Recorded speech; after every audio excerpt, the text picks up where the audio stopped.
नाज़रीन, मैं सनम एजाज और श्रीनगर के स्टूडियो से आपके साथ अभी तक की लाइव नशरियात में शाम के 4 तो कब के बज चुके हैं और दिन भर की क्या सूरत हाल रही, ये हमारे इस प्रोग्राम की ख़ास रिवायत और सूरत हाल पर नज़र रहती है। और अभी तक की सूरत हाल में बताएं कि कल का दिन संगीन था और कल के इस संगीन दिन में सबसे ज़्यादा संगीनियत हमने डिस्ट्रिक्ट बडगाम में देखी और डिस्ट्रिक्ट बडगाम में कल की तादाद दिख जाए तो 14 के करीब थी।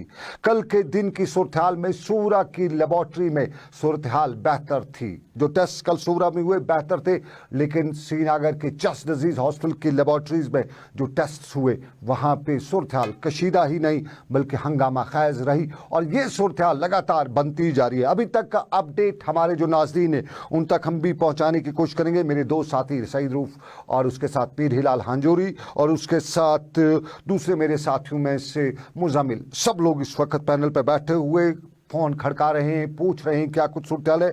अपडेट जैसे आते आपके पास हम पहुंचाएंगे, लेकिन आपको बताएं कि कल के दिन की सूरत हाल और उस सूरत हाल में एक चीज़ हमें और भी देखने को मिली। श्रीनगर के रंगरेट के इलाके में एक फैक्ट्री में काम चल रहा था। काम चलते हुए वहाँ पे कल जब टेस्ट हुए तो बड़ी 1 दर्जन के करीब वहाँ पे लोग पॉजिटिव आए। और काम चलते हुए की बात करें तो यहाँ पे कई सवाल खड़ा होते हैं। दुनिया को काम करने की इजाज़त नहीं, किसी को बाहर निकलने की इजाज़त नहीं, लेकिन फैक्ट्री में ये लोग जो काम करे थे ये कहाँ से करे थे? क्या एडमिनिस्ट्रेशन की उस पर नज़र नहीं थी? पुलिस देख नहीं रही थी? इंतज़ामिया को कुछ पता नहीं था?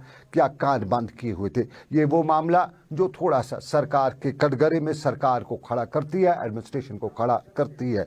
आम लोगों की बात करें, आम हम में आप में अक्सर हमें देखने को मिला है कि पास एक बड़ी परेशानी बनती जा रही है। अक्सर जगहों पे हमने देखा कि जो मजबूर होते हैं उनको भी पास नहीं मिलता है और पास देने वाला इतनी खुंदा करता है कि उस जो पास लेने वाला है उसको अपने सारे आबाब याद आ जाते हैं।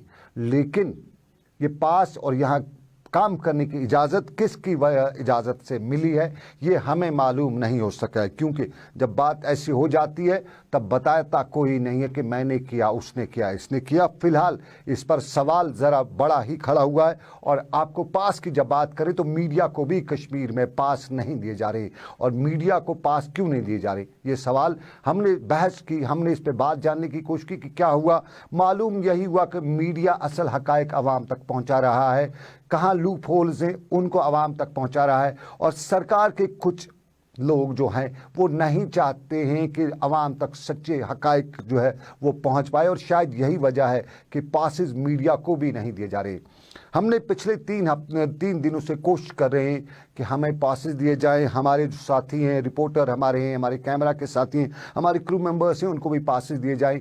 लेकिन ये पास है कि कार्य सर दर्द है और पासपोर्ट से ज़्यादा इसके लिए परेशानी कर रखी। फिर हमें ये भी बताया गया कि हमारे इंफॉर्मेशन डिपार्टमेंट को पासेस दिए गए हैं हमारे लिए। हमने भी वहाँ पर भी जानने की कोशिश की, वहाँ पर रखने की कोशिश की, लेकिन वहाँ भी यही मालूम हुआ कि अभी इस गंगा में पानी और बहना है, अभी हमें और पापड़ झेलने हैं, अभी पासेस हमें दिए नहीं गई है। और वो भी एक बड़ी वजह है कि हम ज़मीनी हकायक आवाम तक नहीं पहुंचा सकते हैं। लेकिन सरकार के जो बयानात आते हैं उन्हीं बयानात की हम अक्कासी करते हुए आपको बताते चले कि सरकार का बयान है कि 30,000 के करीब मुल्क की मुख्तलिफ रियासतों से कश्मीरियों को लाया गया है। अब ये 30,000 लाए गए हैं और इनमें आपको याद दिलाना चाहेंगे कल 150 से ऊपर स्टूडेंट्स को बांग्लादेश से लाया गया। बाकी 30,000 में अगर 150 निकाला गया जिनको हम देखा तो उससे पहले हमने देखा करीबन 400 मजदूरों को लाया गया। बाकी ये 30,000 कहाँ से लाए गए हैं, ये सरकार के खाते से हमें तो मालूम नहीं हो सका है। हम भी कुछ जगहों पे गए थे, ये 30,000 का जो हिंसा है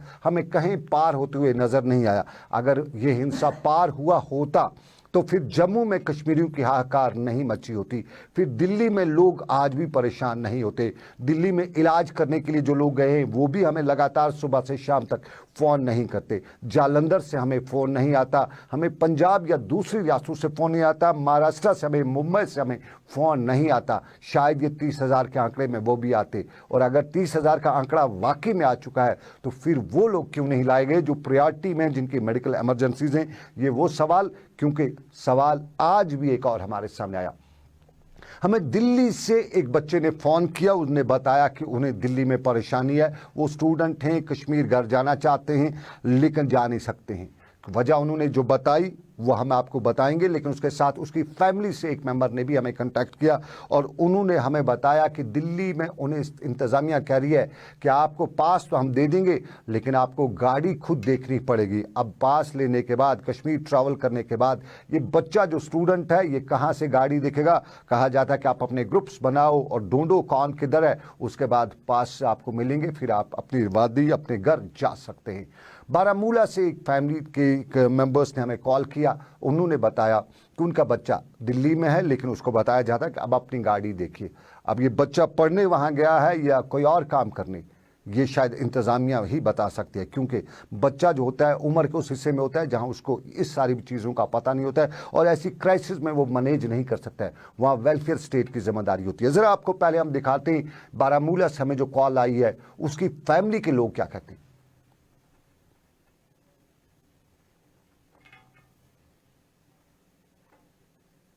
एक्चुअली मेरी छोटी सिस्टर दिल्ली में स्टक है। तो अब उनका लिस्ट वगैरह निकला था ना जी, तो उन्होंने इस पे लिखा था मोड ऑफ ट्रांसपोर्ट, बसेस वगैरह या मिनी बसेस वो सब किया था। लेकिन अभी आप इनको बोल रहे हैं वो लोग कि आपको जो मतलब अपनी प्राइवेट गाड़ियाँ आप खुद ही करो अरेंज, हम आपको सिर्फ पास दे सकते हैं, बाकी आप बसेस वगैरह अरेंज करो खुद। सर वो दिल्ली में है। अब वहाँ पे बच्चों को बोला, अब मेरी 2-3 बच्चों से, क्योंकि मेरी फ्रेंड्स है उनके भी छोटे भाई बहन वहाँ है, अब मेरी उनसे भी बात हुई, इन्होंने इनको बोला आप ग्रुप्स करो और एक बच्चा क्या या एक बच्चा या कोई लड़का या कोई अपनी गाड़ी करेगा, तो फिर आप आपस में कुछ करके ग्रुपिंग करके फिर उस गाड़ी में चले जाओ जम्मू तक। जम्मू से आपको स्टेट का ट्रांसपोर्ट आ जाएगा या कुछ, यहाँ से हम सिर्फ आपको पासेस दे सकते हैं, बाकी आप। ये रिकॉर्डेड कॉल थी, कुछ देर पहले हमारे पास आई हुई थी। बारामूला से बच्चा हमें कॉल करा था और साफ जाहिर है दिल्ली में इनकी फैमिली का मेंबर है, वो पढ़ने वहाँ गया है। अब उसको बताया जा रहा है, इंतज़ामिया दिल्ली में बता रही है कि हम पास तो हमारे पास है, लेकिन पास के अलावा आपको गाड़ी अपने लिए खुद देखनी होगी। अब सरकार के खाते में बताया जाता है 30,000 लाए जा चुके हैं, वो किस में लाए गए? क्या उन्हें भी पास दिए गए थे? सरकार का है कि वो बाज़ाब्ता तौर पे एक प्रॉपर अरेंजमेंट के जरिए आए। ये 30,000 जो आए हमें देखे नहीं है, हमें मालूम नहीं हो सका है, हो सकता है आए मत हूँ, कहीं से हवा में उड़ के इतना आए हूँ, ये वो मामला। लेकिन हम दूसरे मामलों पे, पास के साथ ही जुड़ा मामला है। बांडीपोरा में पुलिस ने आज एक कार्रवाई की है और बांडीपोरा पुलिस ने आज एक प्रेस कॉन्फ्रेंस करते हुए दावा किया है कि उन्होंने 4 लोगों को पकड़ा है। ये 4 लोगों में से 2 का ताल्लुक कुलगाम से है, 2 बांडीपोरा से है और इन 4 लोगों से करीबन 2 लाख से 5 लाख के करीब जो रकम है नकली नोटों की पकड़ी गई है। कुछ उनने वहाँ पे प्रिंटर पकड़े हैं, कुछ वो बाकी जो गैजेट्स हैं, इलेक्ट्रॉनिक गैजेट्स, वो भी उनसे जब्त किए हैं और 200 के और 500 के नोट यहाँ पकड़े हैं, उनसे जब्त किए हैं। यानी फेक करेंसी का रैकेट बांडीपोरा में चल रहा था। ये बांडीपोरा के एसएसपी राहुल मलिक का दावा है। 200 से 500 रुपए की करेंसी के नोट उन्हें पकड़े और इसी दावे के साथ बताता चलूं कि बात पहले बांडीपोरा की जाती है। कुलगाम और बांडीपोरा के आपस के कनेक्शन है। कुलगाम के हवाले से हमें लगातार जो हम एक स्टोरी पे रिसर्च करें और स्टोरी के रिसर्च के दौरान हमें ये भी खबरें कुलगाम से आ रही हैं कि कुलगाम में सूरत-ए-हाल काफ़ी तशवीशनाक है। ख़ासतौर पे ड्रग माफिया कुलगाम में बहुत ज़्यादा सरगर्म है। वहाँ कहा जाता है कि बहुत ज़्यादा नौजवान तबका जो है अब ड्रग्स में मुलविस हो चुका है और यही एक रीज़न भी हो सकता है कि वहाँ पे अब ये रैकेट्स जो है कहीं ना कहीं इसके पीछे ड्रग माफिया का ज़रूर हाथ होता है। और कुलगाम के हवाले से जो कुछ भी हमारे पास आ रहा है हम उस पर वर्कआउट कर रहे हैं। जैसे वो पूरी स्टोरी हमें कंपाइल होगी, कुछ हमने स्टिंग ऑपरेशन भी उस पर किए हुए हैं, उन्हीं स्टिंग ऑपरेशन को हम कंपाइल कर रहे हैं और हम आपको वो स्टोरी बताएंगे। रोंगटे खड़े कर देने वाली वो खबर जो है कुलगाम से आएगी, क्योंकि वहाँ यही मालूम हुआ कि हर दूसरे घर में कोई न कोई ड्रगिस्ट है, कोई न कोई ड्रग एडिक्ट है। 16 साल का बच्चा भी है और 30 साल का नौजवान भी है। वहाँ ये सूरत-ए-हाल है और वहाँ की इंतज़ामिया, वहाँ की पुलिस क्या कर रही है? कुछ लोगों से हमने पूछा था, कुछ लोगों से हमने इस ऑपरेशन के दौरान मालूम किया, तो मालूम यही हुआ कि वहाँ इंतज़ामिया जानती है लेकिन कार्रवाई नहीं करती है। ये कुलगाम की बात हम आपको बता रहे। इस पूरी खबर पे हम आ रहे हैं, जल्दी आएंगे। पूरा जब वो स्टोरी कंपाइल हो जाएगी तो हम आ ही जाएंगे आपको। लेकिन आपको बताएं कि दिलदोज हादसा वाथूरा के इलाके में हुआ है। वाथूरा श्रीनगर का नज़दीकी इलाका, चाडूरा का इलाका, और चाडूरा के इलाके में गुलाम हसन वानी जो है वो वहाँ कल शाम को घर से निकला था, नाले दूध गंगा में जा गिरा।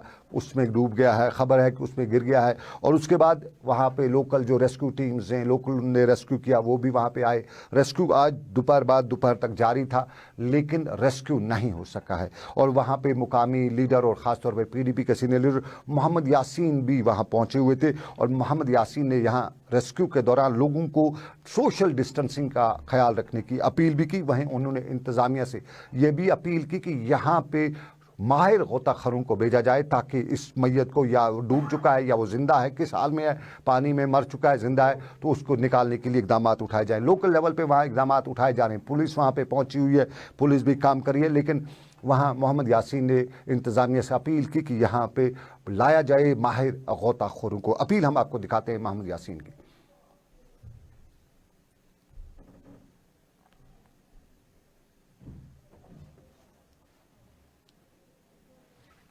एक शख्स गुलाम हसन वानी नाम के 55 साल घर से निकला तो उनके लवाकिन का कहना है कि वो नाले दूध गंगा में डूब गया। तो जो ही ये लोगों के नोटिस में आया, लोगों ने वहाँ पे जाकर ज़बरदस्त कोशिश की। तो उसके बाद मेरे नोटिस में भी आया, तो मैं भी बहसते इंसान, वहाँ पे पहले इंसानियत का मामला है क्योंकि एक जान का मामला है, तो मैं भी वहाँ पे गया। मौके पर जो ही मैं पहुँचा तो ऑलरेडी SHO चाडोरा ने वहाँ पे अपनी पार्टी भेजी थी, SDPO साहब ने अपनी पार्टी भेजी थी, और तहसील एडमिनिस्ट्रेशन भी वहाँ पे मुझे नज़र आई। तो उसके बाद मैंने तहसीलदार चाडोरा से बात किया, SHO चाडोरा से बात किया, तो उन्होंने मुझे यकीन दहानी दी कि 15 मिनट के अंदर अंदर वहाँ पे SDRF की टीम पहुँचेंगी। तो बस वही कोई 15-16 मिनट के बाद SDRF के एक टीम वहाँ पहुँचे हैं, तो जो इस वक्त इस कोशिश में लगे हैं। और ऑलरेडी जो लोकल वाथोरा के लोकल बाशिंदे हैं वो भी लगे हैं इस काम के साथ, SDRF के टीम भी लगे हैं। लेकिन अभी तक लाश 2 बजे 30 मिनट तक मैं वहाँ पे बजाज खुद मौजूद था, 2 बजे 30 मिनट तक वहाँ हमें लाश नहीं मिला।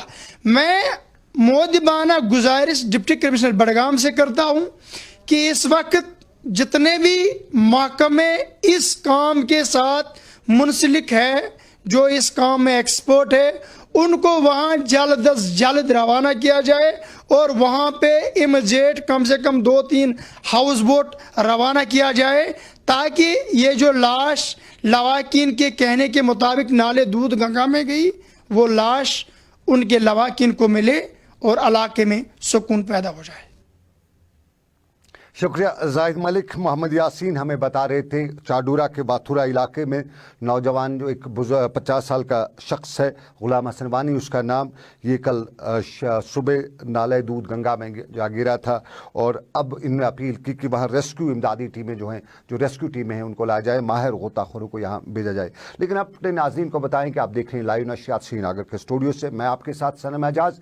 और दिन भर के अपडेट का आपको बड़ा ही इंतज़ार होगा। मेरे भी साथी लगे हुए काम पे, अभी तक हमें अपडेट नहीं आया है, कोई भी बताया जाता है। अभी कुछ देर पहले मैंने की थी बात सिक्किम्स में, वहाँ बताया गया कि करीबन आज 1200 लोग उन्होंने टेस्ट रखे हुए थे, टेस्ट उनके पास होने हैं और उन्हीं टेस्ट को कंपाइल वो कर रहे हैं। और इस तरह चस डिजीज हॉस्पिटल में भी बताया गया कि 1000 के करीब आज टेस्ट होने हैं। तो ये सारा जो है अभी उनका डाटा हमारे पास कंपाइल होकर नहीं आ रहा है। लगातार मेरे साथी जो हैं वो इस काम पे लगे हैं। लेकिन टेस्ट की अगर बात करें तो एक जो केस है उसने हम सबको हिला के रखा है। परसों श्रीनगर में एक नौजवान की मौत वाक़ा हुई, उसने श्रीनगर को हिला के रख दिया। लेकिन कल जो कुछ भी चाडूरा के इलाके में हुआ है उसने हमारे सिस्टम को हिला के रखा है कोविड के हवाले से। कुछ लोग कहते हैं कि कोविड को साथ लेके अब चलना पड़ेगा क्योंकि लंबी लड़ाई है। लेकिन कल जो कुछ भी हुआ, 2 तारीख का वाक़ा होता है। चाडूरा की खातून बीमार हो जाती है, उसका हिप में पेन होती है, राइट हिप में पेन होने की वजह से वो चाडूरा के अस्पताल जाती है। वहाँ डॉक्टर उसे देखते हैं, एक्सरे करते हैं, उसके टेस्ट लिए जाते हैं और उसके बाद जब एक्सरे वगैरह देखा जाता है तो उसको सर्जरी का मशवरा दिया जाता है। और सर्जरी का मशवरा दिए जाने के बाद उसको बताया जाता है कि ये ऑर्थोपेडिक प्रॉब्लम है, इसके लिए आपको बर्जुला अस्पताल में एडमिट होना पड़ेगा। ये खातून बर्जुला अस्पताल में जाती है। 2 मई की बात है।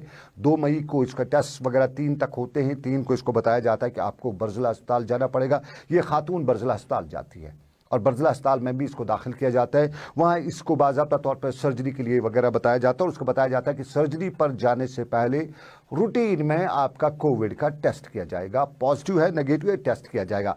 लेकिन किस्मत की सितमजरी थी कि टेस्ट होता है, और ये खातून जिसकी ना कोई हिस्ट्री है ना कोई कंटैक्ट है, उसके बकौल जो बताती है कुछ नहीं, ये पॉजिटिव करार पाती है। और इस पॉजिटिव ने सबको हिला के रखा है। चाडूरा के अस्पताल को हिला के रखा है, श्रीनगर के बर्ज़िला के अस्पताल को रखा गया है, ऑर्थोपेडिक अस्पताल को भी हिला के रखा हुआ है। और हिलाने की वजह साफ जाहिर है इस खातून का रूटीन में हुआ है।